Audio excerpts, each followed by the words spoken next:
Chapter 7, If Logical Function.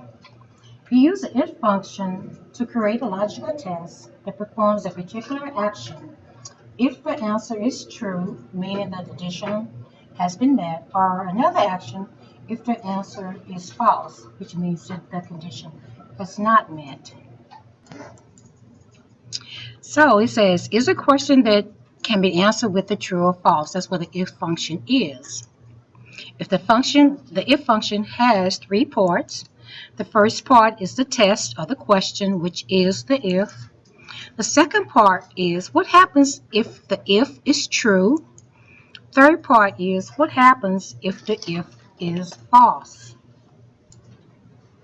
In this exercise, we're going to look at numbers and to determine if some quotas are being met. So in this case, we're looking at 103,295 in C4 and 95,500 in B4. And I don't want you to look at any other number. And then I'm going to show you what we're going to do with the if function.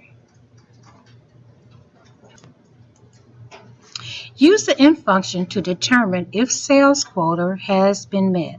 If it has, we're going to give the person a 15% bonus. If it has not met, they don't get any bonus. So the if function is the question. If the value of sales, which is in C4, is, meaning the value quota in B is greater than the value in B4, if that is true, they're going to get a 15% bonus or 0.15. If it's not true, meaning it's false, they would get a 0 bonus. Now we're actually going to look at the data in a worksheet and show how. So we're going to click on formulas, we're going to go to logical test, come down to if dialog box function argument dialog box is here. We're going to click in we'll click in C4, and we're going to see if C4 is actually greater than the quota, which is in B4. If that is true, then that individual will get a 15% bonus. And if it's not true, that person will not get a bonus. And it's as simple as that. So if they met the quota, they'll get a bonus. And if they did not meet the quota, they would not get a bonus.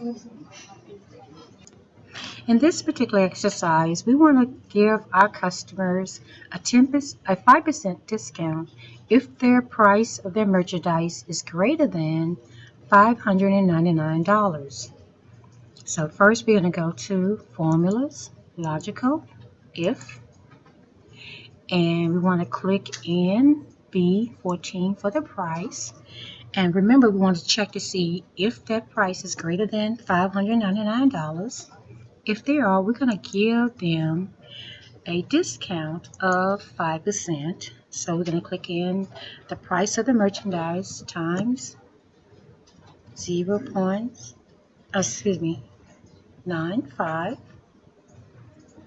And if not, they just get the regular price, which will be whatever it is, and then we're going to click on OK. So here we go.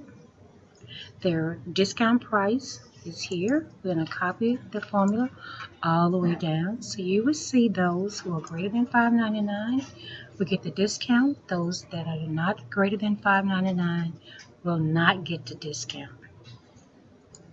Now, to complete this exercise, we want to find the discount. So we're just going to create a formula, not using a function, but a formula. So we're going to put an equal sign, the price minus the discount, to find out how much was the discount.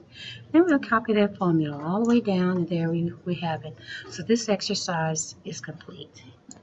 So in this exercise, we want to determine if a student has passed the course or not. So what we want to do is actually come up with the average first. So I'm going to click in average, which is in E31. I'm going home. I'm going to come up here to auto sum, but I'm not going to click on auto sum. I'm going to click on average, and then I'm going to press enter, and I'm going to copy the formula down. Now we're going to create an if statement that will actually determine that if a student grade is greater than 79, they will have passed the orientation. So we're going to create an if function that determines if a student has 79 or greater, they would have passed their orientation. Now we're going to use the word pass if they have passed, and we're going to use the word fail if they have failed.